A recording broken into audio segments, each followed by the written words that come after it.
Et bonjour à tous, on se retrouve aujourd'hui pour une vidéo sur la cinétique. Donc cette vidéo est en fait en complément déjà de notre première vidéo sur les calculs de vitesse de réaction en terminale spécialité. Mais en réalité, comme chaque année, je constate que c'est un chapitre qui passe difficilement. Alors cette année, je décide de prendre le taureau par les cornes et d'expliquer de nouveau comment on calcule une vitesse de réaction avec étape par étape pour réussir à tous les coups cette étape qui est pas si difficile mais qui passe mal quand même auprès des élèves. Donc c'est parti pour ce mini tuto.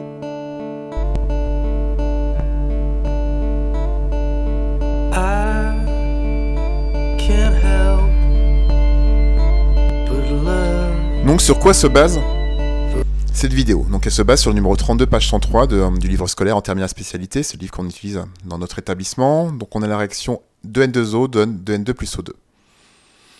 On vous demande donc de calculer la vitesse de réaction, par exemple à t égale 400 millisecondes. Donc comment on fait? On trace la tangente, à t égale 400 millisecondes, et puis ensuite, on va calculer son coefficient directeur. Donc le mieux, c'est de voir avec la TISPRO. Donc là, j'ai N2O en fonction du temps. J'ai tracé la tangente à 400 millisecondes, et donc une fois que j'ai tracé la tangente, eh ben, je vais prendre 2 points. Donc je vais prendre en fait des points assez faciles. Je vais prendre un point qui est plutôt sur l'axe désordonné, donc de coordonnées 0,3, et puis je vais prendre un point qui est sur l'axe des abscisses, qui est de coordonnées 0,67 millisecondes, 0.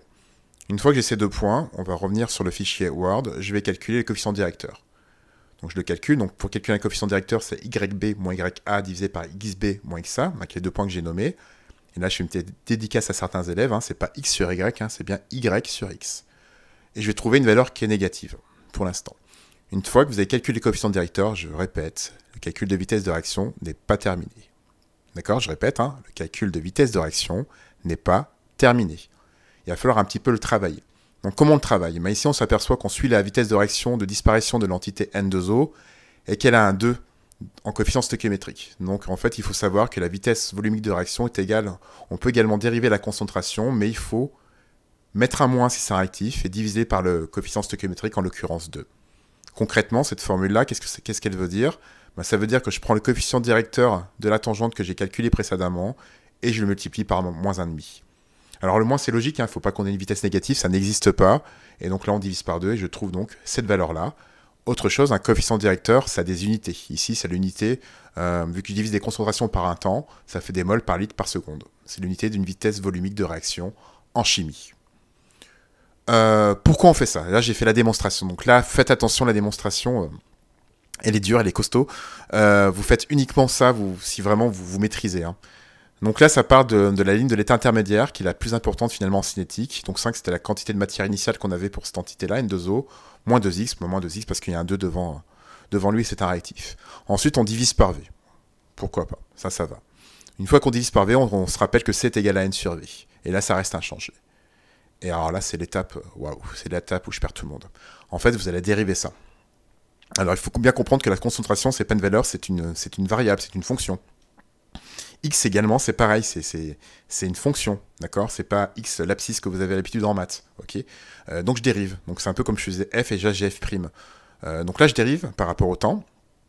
Et je dérive également ici à droite par rapport au temps.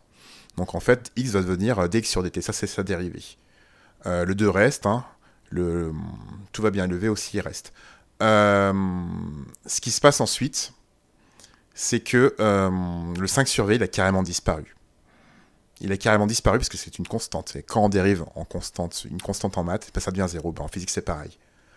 Ensuite, on va reconnaître, donc j'ai pas fait l'étape, que X sur V, c'est tout simplement, ici, vous voyez, c'est la vitesse volumique de réaction. Donc j'ai inversé ce qui est à gauche et ce qui est à droite. J'ai passé le moins 2 de l'autre côté. Et donc ça y est, c'est fini. On a la démonstration. Donc voilà le pourquoi du comment. On multiplie par moins 1 et on divise par le coefficient stoichiométrique. Donc je le répète, c'est vraiment la démonstration pour ceux qui ont une grande maîtrise du cours et des dérivés. Pour les autres, il vaut mieux oublier ce que je viens de faire. En remarque, globalement, qu'est-ce qu'on a? Donc ça, c'est la définition de la vitesse de réaction, donc un petit v et un grand V pour le volume. Mais en fait, on s'en sert jamais parce qu'on a rarement l'avancement en fonction du temps.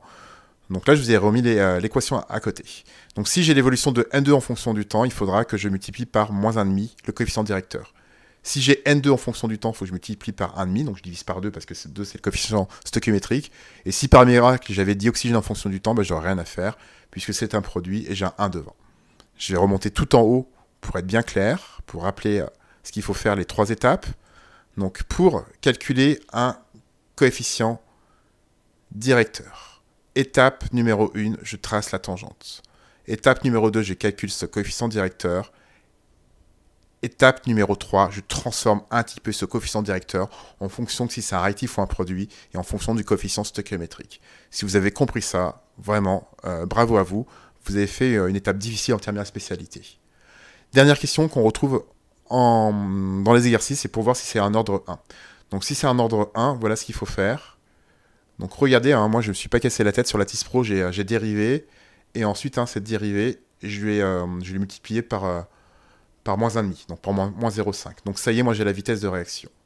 Une fois que j'ai la vitesse de réaction, on va tracer la courbe. Donc il faut mettre la vitesse en ordonnée et en abscisse, il faut mettre à tout prix un réactif, hein, pas un produit. Donc je le mets là. Là, il me semble que j'ai presque une droite, mais pour en être sûr, il faut modéliser. Donc j'ai déjà modélisé. Donc ça, c'est le coefficient directeur.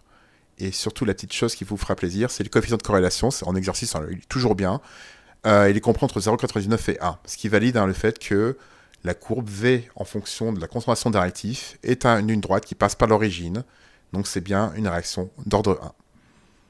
Voilà, je vous remercie de votre attention. Je vous souhaite de bonnes vacances, puisqu'au moment où je fais la vidéo, je suis en vacances. Je vous dis à bientôt dans des vidéos, ou à bientôt en cours. Merci à vous. À bientôt.